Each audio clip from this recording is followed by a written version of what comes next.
meu nome é Glender, sou o seu professor de matemática. Olha o assunto, análise combinatória. Para que serve isso, gente? Para aprendermos a contar, combinar possibilidades. E você vai saber contar, aprender a contar coisas que você nem imagina. Com muita facilidade. Vai contar sem contar, ou seja, com técnicas que você vai aprender aqui, vai chegar a resultados incríveis. A primeira parte é o estudo do PFC, Princípio Fundamental da Contagem, que vai ter dois princípios, na verdade, o multiplicativo e o aditivo. Pessoal, toda vez que vier no cálculo, na sua cabeça, o E, uma coisa e outra, você vai sempre multiplicar. E toda vez que você pensar no cálculo, no ou, uma coisa ou outra, você vai somar.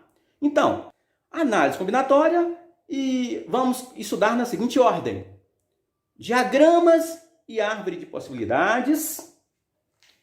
Quando multiplicar possibilidades. Quando somar possibilidades. E também o que é fatorial de um número natural. Ok? A análise combinatória está dividida em 3 vídeos para você compreender cada etapa, lá no meu canal. Este é o primeiro.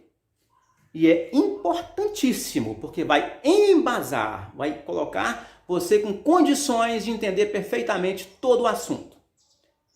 Gente, vamos compreender o uso do e também o uso do ou. Primeiro exemplo. Uma pessoa tem 3 calças e 2 camisas. Vamos chamar de calça 1, calça 2, calça 3.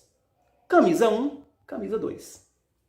Ele pode vestir qualquer uma das 2 camisas com a primeira calça.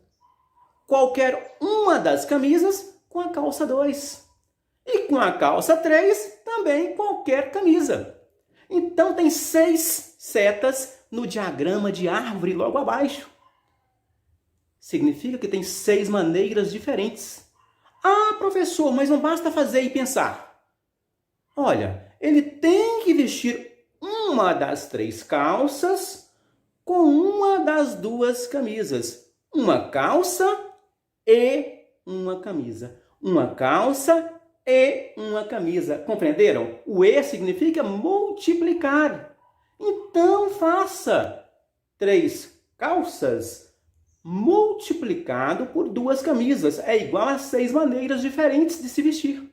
Vamos pegar um exemplo onde vamos somar. Ah, professor, então vamos utilizar no pensamento, na hora do cálculo, o ou. Isso mesmo. Olha, um garoto possui 3 pares de tênis. E também possui 2 pares de botas. E quer calçar um deles para sair.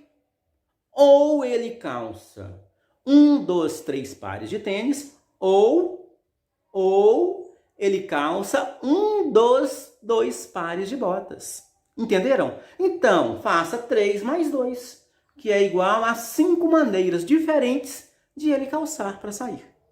Gente, um salão tem 2 portas e a pergunta é a seguinte: de quantas maneiras diferentes ele pode ficar aberto? Se pelo menos uma das portas estiver aberta, vai estar aberto. Vamos pensar. 2 situações para a primeira porta: aberta, fechada. E 2 situações para a segunda porta: aberta, fechada. 2 vezes 2, porque utilizamos o E. Dá 4 maneiras diferentes, mas uma delas está dizendo primeira porta fechada e segunda porta também fechada. Essa você não quer. Então, retira das 4. 4 menos 1 é igual a 3 maneiras diferentes de o salão ficar aberto. Formação de números. Gente, nós temos 10 elementos chamados algarismos. E com os algarismos, com esses 10 elementos, 0, 1, 2, 3, 4, 5, 6, 7, 8, 9, nós podemos formar infinitos números. Números que podem ter um só algarismo, podem ter 2 algarismos, 3 algarismos. Gente, tem número que eu nem sei falar ele, de tanto algarismo que tem. Normal. Olha, se você observar bem, o 0, como primeiro algarismo, não modifica o número. Então, não podemos considerar 0 como primeiro algarismo do número. Nunca. 0 não ocupa a primeira posição. Exemplo. Quantos algarismos tem o número 0,36? Gente, 0,36 é o mesmo que falar 36. O 0 não modifica. Então, 36 ou 0,36 possui apenas 2 algarismos. Compreenderam? Aí eu te pergunto, quantos são os números com 2 algarismos? Ah, fácil, professor. O primeiro, o menor deles é o 10. E o maior é 99, certinho. Gente, não perguntou se vai haver repetição ou se vão ser só algarismos diferentes. O número tem que ter 2 algarismos. Então, existem 90 números. Como pensar? Na posição das dezenas, primeira posição, você pode colocar qualquer um dos 9, só não pode colocar o 0. Na segunda, você pode colocar qualquer um dos 9 que não seja o 0, mas também pode colocar 0. São 10 opções.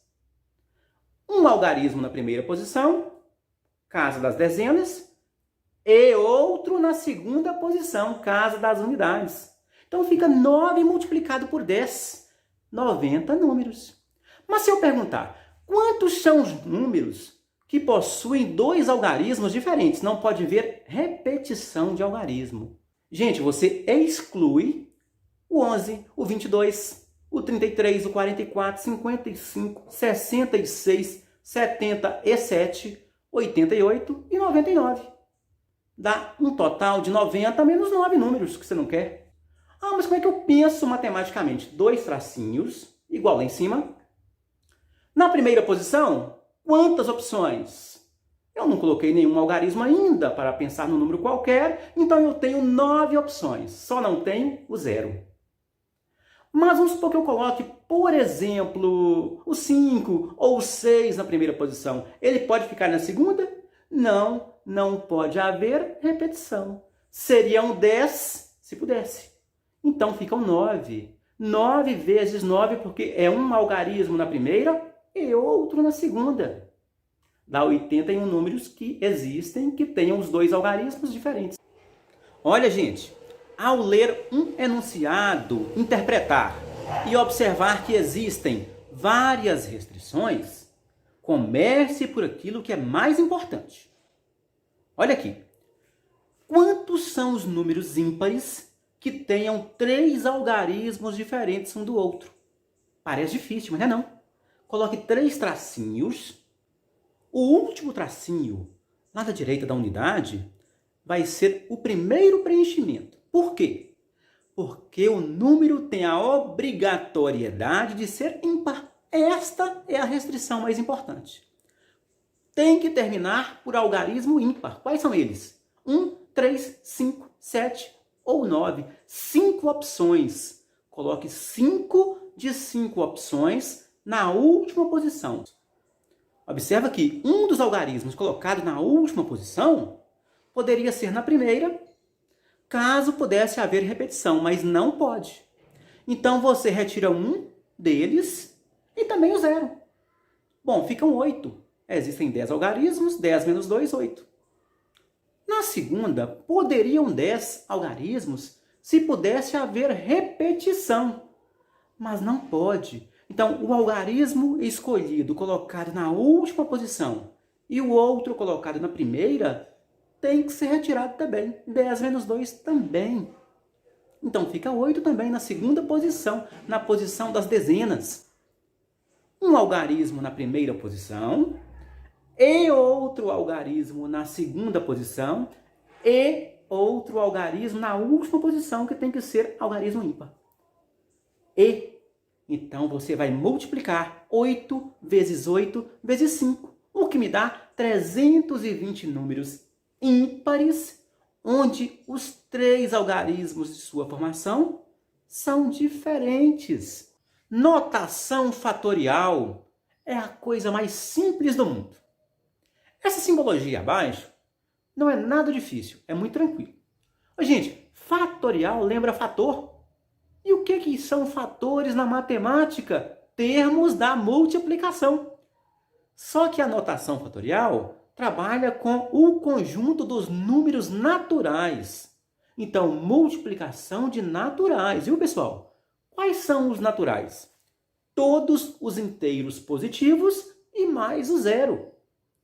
O n minúsculo representa qualquer um desses números naturais, seguido do ponto de exclamação. Eu leio n fatorial ou fatorial de n. Se o n for igual a 4, eu tenho 4 vezes 3 vezes 2 vezes 1, que dá 24. Então, fatorial de 4 ou 4 fatorial é igual a 24. n, que multiplica n menos 1, que multiplica n menos 2, que multiplica 2, que multiplica 1. Entendem? Então, olha, se o n é 4, que multiplica n menos 1. 4 menos 1 é 3. Depois que multiplica n menos 2. 4 menos 2 é 2, vezes 2, até chegar no 1. Fatorial de 3, 3 vezes 2, vezes 1. Fatorial de 6, então, gente, é 6 vezes 5, vezes 4, vezes 3, vezes 2, vezes 1. É igual a 720. Legal, né? Fatorial de 7, então, é o mesmo que 7 vezes 6 fatorial.